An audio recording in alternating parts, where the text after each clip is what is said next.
Hello, true crimers, and welcome to Only Murders and the Missing, a podcast presented by UQ Criminal. Join us as we explore the fascinating world of true crime. In each episode, we'll take a deep dive into the story, unraveling the mystery and uncovering the cases that still haunt us. Through our podcast, we will shed light on the victims, honoring their memories and seeking justice on their behalf. Beyond storytelling, we are advocates for the missing and the murdered, lending our voices to those who can no longer speak for themselves. So, grab your headphones and prepare to join our mission. Are you ready? Welcome to Only Murders and the Missing.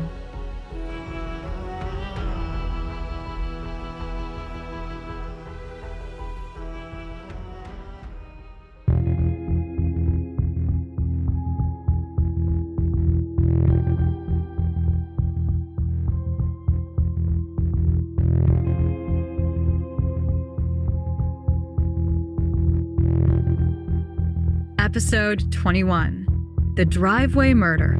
Army veteran Eric Nelams killed in cold blood. Phenix City, Alabama.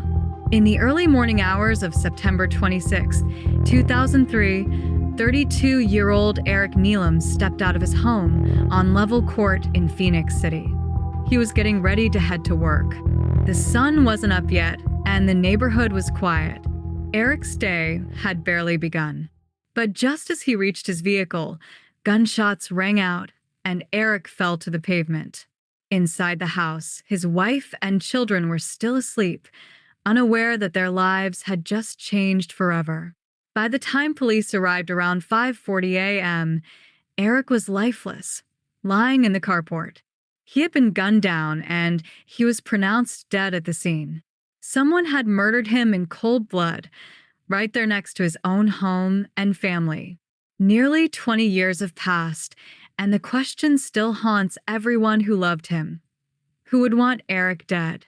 Eric's murder was as shocking as it was mysterious. Police quickly ruled out robbery as a motive. Nothing was stolen from him or the home. Despite questioning several people, the investigation hit a wall. No arrests were made, and the case went cold. Eric's mom, Annie Whittlesey, believes someone close to her son murdered him, timing the attack perfectly. His routine was consistent. He would leave at the same time for work every morning at 5:30 a.m. Annie says they knew what time he came out to go to work. He came out to crank his truck up to go to work. They were already there and just started shooting. She continues, "I have a good idea of who did this. As a mother, I have a sense of what happened." Eric Bernard Nelams was a newlywed, a proud homeowner, and a father who adored his children. He was born on June 10, 1971, in Columbus, Georgia, to parents Annie Nelams and Ernest Hodges. He grew up with one sibling, a sister with whom he shared an incredibly close bond. Eric had a reputation for being kind-hearted and selfless. He had a way of connecting with people, always ready to lend a helping hand or brighten up someone's day. Eric served in the U.S. Army and was stationed at Fort Benning. After serving honorably and earning numerous awards and medals, he transitioned to civilian life with his wife Molly and their children, while starting his career with Kodak Polychrome in nearby Columbus. Eric loved listening to hip-hop music. He could make anybody laugh and always found time to help others when needed. His mother says he once bought shoes for a woman who couldn't afford them. Above all else, he was a great father. He shared a deep bond with his son Tony, who was living with his mother at the time, and embraced the role of stepfather to Molly's two children, loving them as if they were his own. To his family, he was a protector, a provider, and a friend. He was a very friendly person, his mother said. He helped the poor and needy. He was a people person. He loved everyone. The idea that someone would want to kill Eric was unthinkable to those who knew him. Startled by the sound of gunshots, Molly grabbed her kids from their beds and fled into the woods behind the house, waiting there until she felt it was safe to call for help. Eric's death wasn't random. At least, that's what it seems. Whoever shot him didn't take anything. His wallet, his truck, even the house, everything was untouched. Investigators concluded that the motive was purely murder. The crime scene itself offered little to no clues. One female witness reported seeing suspects fleeing the scene. She described their body types, clothing, and general appearance, but couldn't recall any distinctive facial features. The lack of surveillance cameras in the area left investigators relying heavily on very little physical evidence and vague eyewitness accounts. As detectives looked deep into Eric's life, they uncovered something unsettling. His name was tied to a corporate fraud scheme. In the years leading up to his murder, he had become entangled in a money scam orchestrated by Stephanie Cowling, a former manager at two major logistics companies, Excel Direct and DHL. It all started when Cowling, who had control over approving vendor payments, set up Eric as a fake contractor. Between July 2000 and September 2003, Cowling and her husband embezzled over $450,000. Payments were processed for work that never happened, while another company handled the deliveries. Cowling manipulated the system, quietly siphoning money into Eric's account without anyone noticing, until an internal auditor at DHL finally caught on. As the scheme began to fall apart, Cowling and her husband arranged a meeting with Eric and his wife where they pressured him to remain silent. They told him to take the blame for the fraud. They even gave him a script of what they wanted him to say when DHL investigators came knocking. But Eric didn't play along. He refused to allow the Cowlings to drag him deeper into the scam, a choice that may have put him at risk. Just days after that meeting, Eric was murdered. The timing of his death raised suspicions. Was his refusal to cooperate with the Cowlings somehow connected? Did his knowledge of the fraud make him a target for murder? Following Eric's death, the case against Cowling moved forward, and a federal grand jury indicted Stephanie Cowling on a 60-count charge related to the fraud scheme, including conspiracy to commit wire and mail fraud. She later confessed to the conspiracy charges as part of a plea agreement.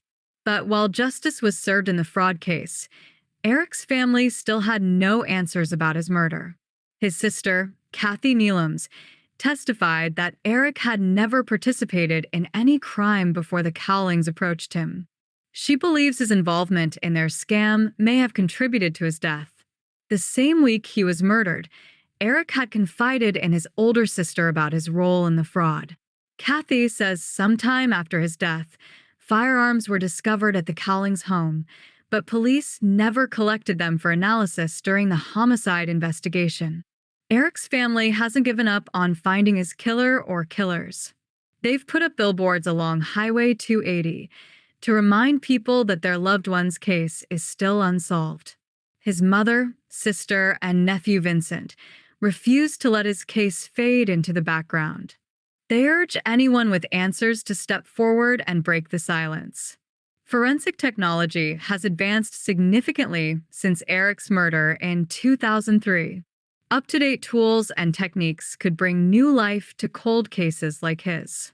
The Phenix City Police Department has occasionally revisited the case, but limited resources and the passage of time have made progress difficult.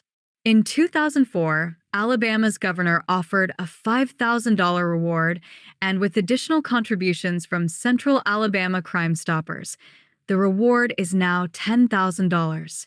Still, no one has come forward with any information that could solve this case. For the victim's mother, every day without answers feels like a day stolen from her son's memory. "We just want justice," she says. Eric deserves that. Our family deserves that.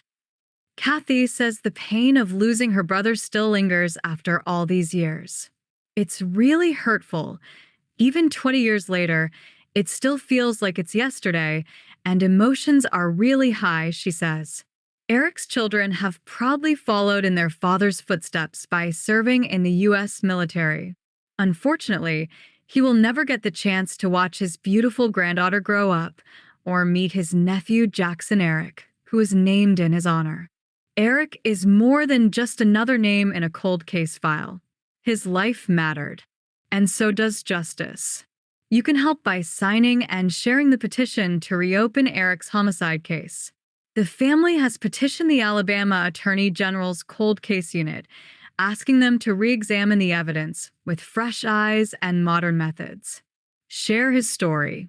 Keep his name alive.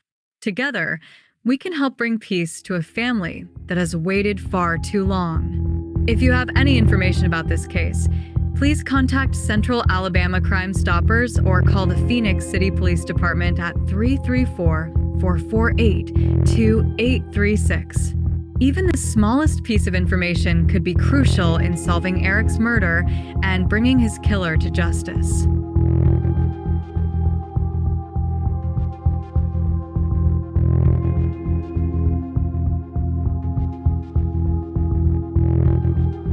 Are you addicted to true crime? I'd love to hear your thoughts on this case. To connect with me and read more true crime stories, go to unquestionablycriminal.com, and I'll see you in the next episode.